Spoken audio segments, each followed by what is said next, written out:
Today I'm reading Ladybug Girl by David Silman.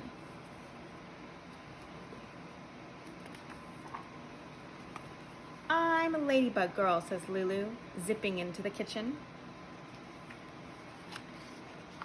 She slips into the chair next to her brother.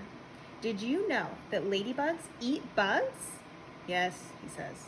Everyone knows that. After breakfast, Mama says, Papa and I have work to do around the house. You'll have to figure out your own fun time, okay? How am I ever going to do that? Asks Lulu. You can do anything, Lulu. You're a ladybug girl. Lulu runs after her brother. Where are you going? I'm playing baseball with Sam and Max. Can I play too? She asks. No, you're too little, he snorts. And bugs don't play baseball.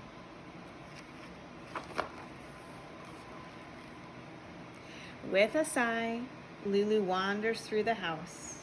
Bingo follows. There's nothing to do.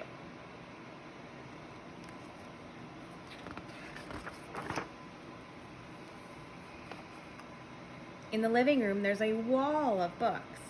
Lulu can't read yet, but she knows her letters. She finds a lot of L's, more than 59, she thinks. She waters her avocado plant. She takes out her ruler to measure if it's grown. Some days it just doesn't seem to be getting any bigger. When Bingo gives Lulu the look, it's time to go outside.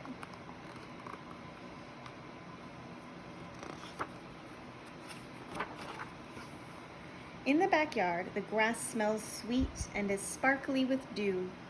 While Bingo sniffs about, Lulu discovers a line of ants marching over a rock.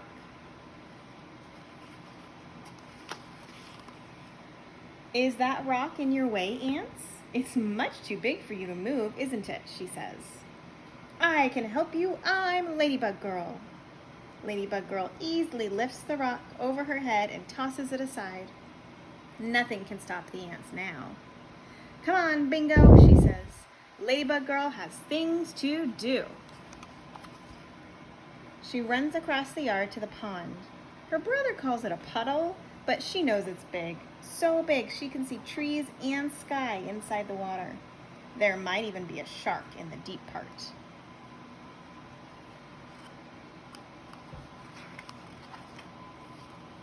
Ladybug Girl jumps in anyway. Her next stop is the old crumbly stone wall. It definitely needs her help. She picks up the fallen rocks and puts them back on top. Now the wall is bigger and better than before. It's the perfect fort. Even the toppled over tree at the back of the yard can't stop her. Its roots look like angry snakes, but Ladybug Girl skips all the way down its trunk, not falling even once.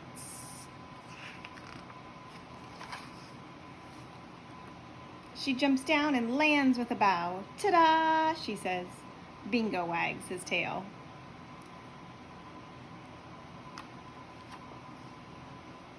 All of a sudden, Lulu hears the crack of a baseball bat. She whirls around and sees a ball bouncing toward her. Hey, her brother yells, throw it over here. She picks up the ball and throws it, but somehow it lands near her feet.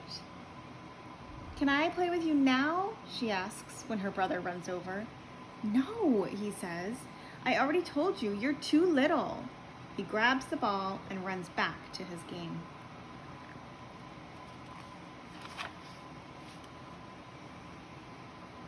Lulu glares after him.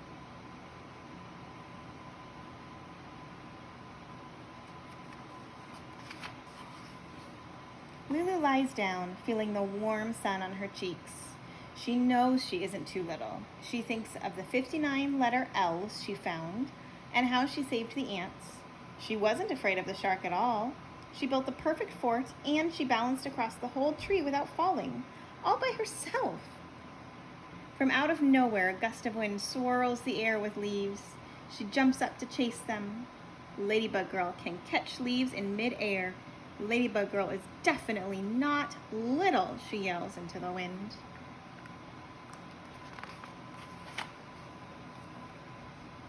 Lulu runs up the hill to the apple tree and lifts herself onto a branch. She can see her brother and his friends playing baseball and hears them arguing. It doesn't really look like that much fun after all.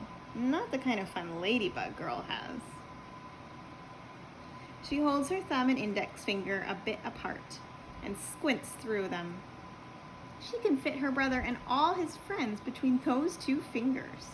I'm not little, she says. You're little.